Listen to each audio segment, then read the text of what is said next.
Praise the Lord. இன்றைய நாளுக்கான வேத தியானம் பிரசங்கி அதிகாரம் 1:1-18 வரை. தாவீதின் குமாரனும் எருசலேமின் ராஜாவுமாகிய பிரசங்கியின் வாக்கியங்கள். மாயை மாயை, எல்லாம் மாயை என்று பிரசங்கி சொல்லுகிறான். சூரியனுக்கு கீழே மனுஷன் படுகிற எல்லா பிரயாசத்தினாலும் அவனுக்கு பலன் என்ன? ஒரு சந்ததி போகிறது, மறு சந்ததி வருகிறது. பூமியோ என்றைக்கும் நிலைத்திருக்கிறது. சூரியன் உதிக்கிறது, சூரியன் அஸ்தமிக்கிறது. தான் உதித்த இடத்திற்கே அது திரும்பவும் தீவிரிக்கிறது. காற்று தெற்கே போய் வடக்கேயும் சுற்றி சுழன்று சுழன்று அடித்து தான் சுற்றின இடத்துக்கே திரும்பவும் வரும். எல்லா நதிகளும் சமுத்திரத்திலே ஓடி விழுந்தும் சமுத்திரம் நிரம்பாது. தாங்கள் உற்பத்தியான இடத்திற்கே நதிகள் மறுபடியும் திரும்பும். எல்லாம் வருத்தத்தினால் நிறைந்திருக்கிறது, அது மனுஷரால் சொல்லி முடியாது. காண்கிறதினால் கண் திருப்தியாகிறதில்லை, கேட்கிறதினால் செவி நிரப்பப்படுகிறதும் இல்லை. முன் இருந்ததே இனிமேலும் இருக்கும், முன் செய்யப்பட்டதே பின்னும் செய்யப்படும். சூரியனுக்கு கீழே நூதனமானது ஒன்றுமில்லை. இதை பார், இது நூதனம் என்று சொல்லப்படத்தக்க காரியம் ஒன்றுண்டோ? அது நமக்கு முன் உள்ள பூர்வ காலங்களிலும் இருந்ததே.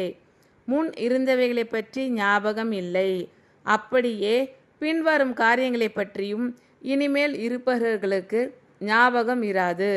பிரசங்கியாகிய நான் எருசலேமில் இஸ்ரவேலருக்கு ராஜாவாய் இருந்தேன். வானத்தின் கீழ் நடப்பதையெல்லாம் ஞானமாய் விசாரித்து ஆராய்ச்சி செய்கிறதற்கு என் மனதை பிரயோகம் பண்ணினேன்.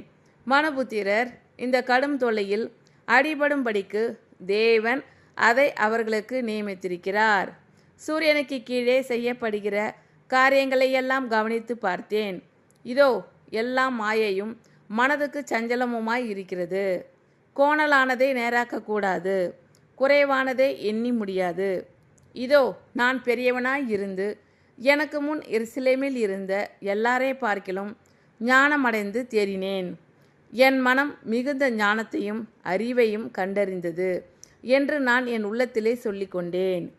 ஞானத்தை அறிகிறதற்கும் பைத்தியத்தையும் மதியினத்தையும் அறிகிறதற்கும் நான் என் மனதை பிரயோகம் பண்ணினேன். இதுவும் மனதுக்கு சஞ்சலமாய் இருக்கிறது என்று கண்டேன். அதிக ஞானத்திலே அதிக சலிப்புண்டு, அறிவு பெருத்தவன் நோவு பெருத்தவன். தாவீதின் குமாரனும் எருசலேமின் ராஜாவுமாகிய பிரசங்கியின் வாக்கியங்கள். மாயை மாயை, எல்லாம் மாயை என்று பிரசங்கி சொல்லுகிறான்.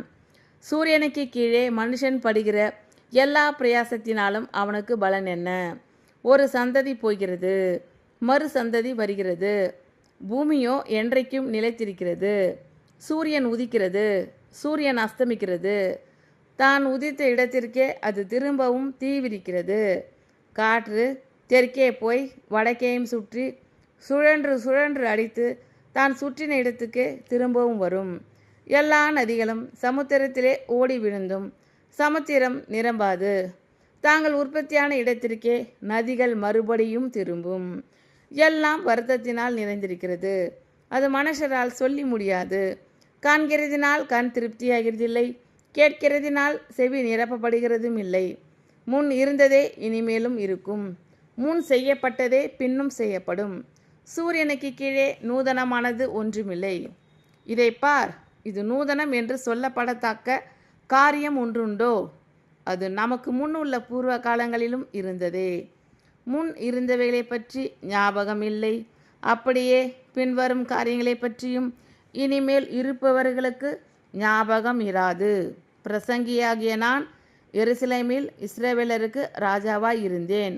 வானத்தின் கீழ் நடப்பதையெல்லாம் ஞானமாய் விசாரித்து ஆராய்ச்சி செய்கிறதற்கு என் மனதை பிரயோகம் பண்ணினேன். மனுபுத்திரர் இந்த கடும் தொல்லையில் அடிபடும்படிக்கு தேவன் அதை அவர்களுக்கு நியமித்திருக்கிறார். சூரியனுக்கு கீழே செய்யப்படுகிற காரியங்களை எல்லாம் கவனித்து பார்த்தேன். இதோ எல்லாம் மாயையும் மனதுக்கு சஞ்சலமுமாய் இருக்கிறது. கோணலானதை நேராக்கக்கூடாது, குறைவானதை எண்ணி முடியாது. இதோ நான் பெரியவனாய் இருந்து எனக்கு முன் எருசலேமில் இருந்த எல்லாரை பார்க்கிலும் ஞானமடைந்து தேறினேன். என் மனம் மிகுந்த ஞானத்தையும் அறிவையும் கண்டறிந்தது என்று நான் என் உள்ளத்திலே சொல்லிக்கொண்டேன். ஞானத்தை அறிகிறதற்கும் பைத்தியத்தையும் மதியினத்தையும் அறிகிறதற்கும் நான் என் மனதை பிரயோகம் பண்ணினேன். இதுவும் மனதுக்கு சஞ்சலமாய் இருக்கிறதென்று கண்டேன். அதிக ஞானத்திலே அதிக சலிப்புண்டு. அறிவு பெருத்தவன் நோவு பெருத்தவன். தாவீதின் குமாரனும் எருசலேமின் ராஜாவுமாகிய பிரசங்கியின் வாக்கியங்கள். மாயை மாயை, எல்லாம் மாயை என்று பிரசங்கி சொல்லுகிறான்.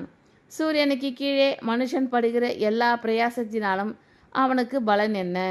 ஒரு சந்ததி போகிறது, மறு சந்ததி வருகிறது. பூமியோ என்றைக்கும் நிலைத்திருக்கிறது.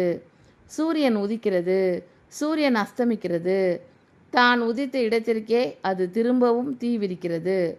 காற்று தெற்கே போய் வடக்கேயும் சுற்றி சுழன்று சுழன்று அடித்து தான் சுற்றின இடத்துக்கே திரும்பவும் வரும்.